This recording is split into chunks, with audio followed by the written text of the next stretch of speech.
One of the many questions which I get asked all the time is how is everyone saving so much money that they can go to the next property and the next property and the next property. This is where I want to explain you how the equity model works. Now let's go back to the whiteboard. Welcome to the Enrich whiteboard. So now let's talk about equity.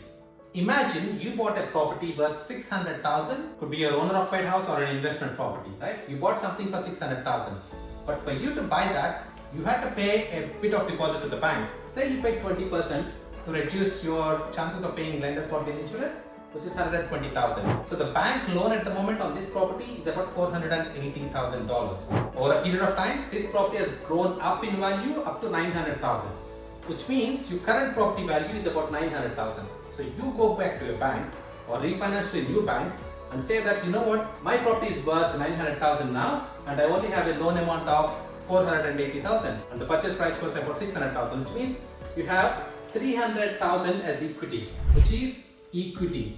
That's the biggest name of the game in this property investment, guys. So once you have that 300,000 equity, you go back to the bank and refinance it and say that, you know what, if I have to purchase this property at 900,000, my 80% of that after the 20% deposit is only going to be $720,000. But my loan amount currently is sitting at $480,000 only. So what the bank will do is they can increase the value of the loan on the property and you get back 240,000, which is the difference between the 720 and the 480, and you can get $240,000 into your account. And this is the money what you can use to invest into the next property, because as many people say, I don't have enough savings to buy the next investment property. Now we have generated the 240,000, so you can technically break it into two halves, which is 120 and 120.